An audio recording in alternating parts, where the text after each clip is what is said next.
បាទគណៈពេលនេះជួបជាមួយនឹង admin ម្នេះជាមួយនឹងខ្សែភាពយន្តរឿងថ្មីដែលមានចំណងជើងថាអ្នកក្លាហានអញ្ចឹងយើងមកមើលរឿងចិន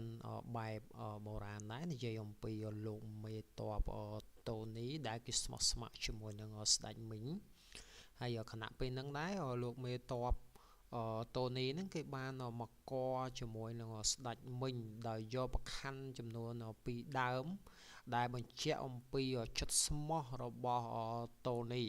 ហើយសេនារាជវាំងក៏បានរត់ចូលមកជួបជាមួយនឹងលោកអូបារ៉ាជ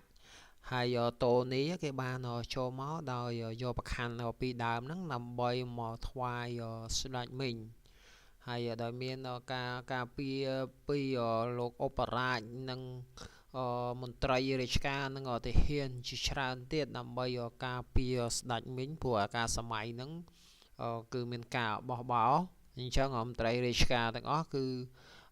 គេអត់ទុកចិត្តទេហើយក៏គេបានគោរពលោកមេតបដោយមន្ត្រីនិងទាហានរាប់ម៉ឺននាក់ហើយមុននឹងចូលទៅជួបជាមួយនឹងស្ដេចហ្នឹងគឺគេបានពិនិត្យរាងកាយរបស់តូនីដោយសារខ្លាចមានទុកវត្ថុស្រួចដើម្បីយកទៅធ្វើឃាតស្ដេចមីងហើយតូនីគេបានចូលមកកស្ដេចមីងហើយស្ដេចមីងក៏បាននិយាយជាមួយតូនីហើយពេលហ្នឹងតូនីក៏គេបានយកប្រខ័ណ្ឌពីដើមយកទៅថ្វាយស្ដេចហើយស្ដេចក៏គេបានលើកមើលឡើងមកស្ដេចមីងមើលមុខក៏ដឹងថាកាចដែរណាបងប្អូនហើយគេក៏រៀបចំកន្លែងឲ្យតូនីអង្គុយឲ្យមានសម្ដាប់ធ្នាប់ដើម្បីនិយាយជាមួយនឹងស្ដេចមីងគេក៏បានពិភាក្សាគ្នាទៅវិញទៅមកនៅក្នុងសាលប្រជុំរបស់ស្ដេចមីងហើយចំណែកបន្តនេះគឺនិយាយអំពីអឺ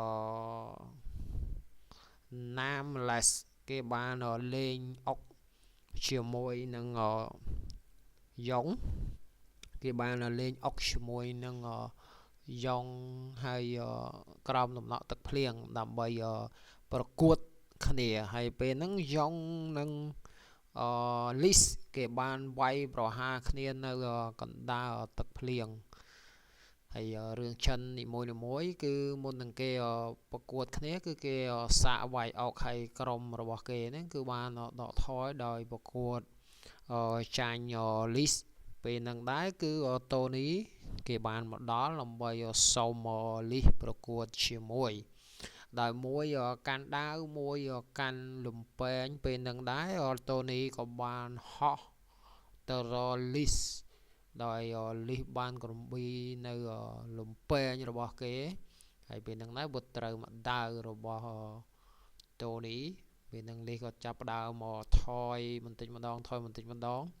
រហូតអ្នកទាំងពីរនេះគឺបានប្រយុទ្ធគ្នានៅក្រោមដំណក់ទឹកភ្លៀងរៀងយូរដែរពេលហ្នឹងលីសគេមិនទាន់មកចេញនៅលំពែងដល់មុខស្រួចរបស់គេទេហើយក៏មានចាស់ព្រឹទ្ធាចារ្យមួយដែលគាត់បានលេងនៅភ្លេងកំដរអារម្មណ៍អ្នកទាំងពីរ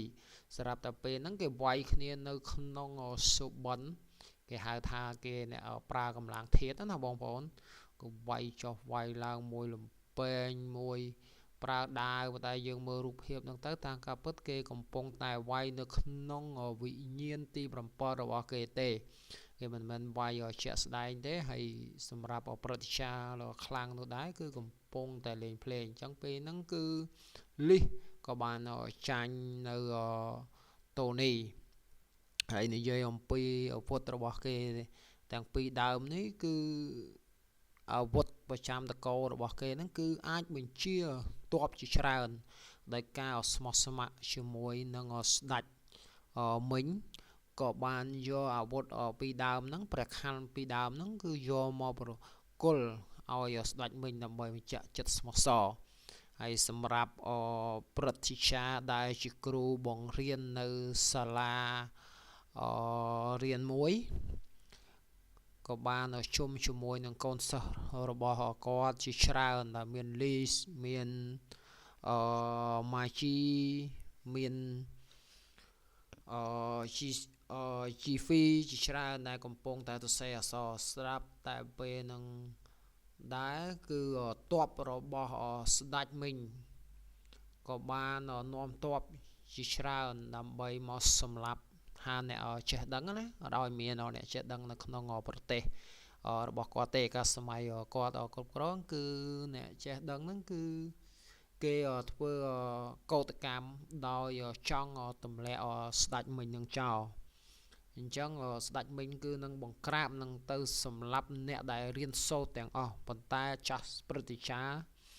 គឺគាត់មិនខ្លាចទេគឺគាត់ស៊ូស្លាប់ក៏បានប្រាប់ទៅសិស្សរបស់គាត់ហើយចំណែកតូនីគឺគាត់នៅតែនិយាយប្រាប់ស្ដេចថាគាត់ស្មោះស្ម័គ្រជាមួយណាគឺគាត់មិនបានក្បត់ទេហើយព្រួញរាប់លានរាប់សែនដើមបានហោះចូលទៅសាលារៀនរបស់លោកគ្រូចាស់ព្រឹត្តិការណ៍គេហៅថាសាលារៀនដែលបណ្ដុះទៅដោយកូនមេតបហើយនឹងសិស្សផ្សេងទៀតដែលជាកូនមន្ត្រីអ្នកមានអំណាចផ្សេងហើយសម្រាប់list ជាមួយនឹងMachi គេនាំគ្នាប្រយុទ្ធជាមួយនឹងព្រួញជាមួយនឹងស៊ីយ៉ាជាមួយនឹងលីសគេនាំគ្នាជួយប្រយុទ្ធគ្នាមានតែលោកស៊ីទេដែលកំពុងសរសេរអក្សរដោយមិនបានចាប់អារម្មណ៍អីទាំងអស់ដែលថាមុននឹងក្រោយនឹងស្លាប់គឺគេនឹងសរសេរអក្សរដើម្បីដាក់នៅសាលារៀនរបស់គេហើយអ្នកទាំងពីរនោះគឺកំពុងតែអង្គុយសុកស្រាប់តែមានជនក្បត់មកចាក់សម្លាប់គេនៅពីក្រោយខ្នងហើយសម្រាប់នារីម៉ាជីនេះគឺជាសង្សាររបស់គេដែរគេបានអង្គុយលេងជាមួយគ្នាដោយលួចចាក់សម្លាប់សង្សាររបស់គេរហូតតតែស៊ីយ៉ានាងក៏បានខឹងនាងក៏បានមកសងសឹកតាមសម្រាប់ម៉ាជីរហូតទៅដល់កន្លែងព្រៃមួយហើយនាងក៏បានត្រូវមួយកំបិតទៅហើយអញ្ចឹងស៊ីយ៉ាបានសងសឹករួចរាល់ហើយពួកគេក៏បានរត់ចេញទៅក៏បានជួបជាមួយនឹងតបមីងហើយចំណែក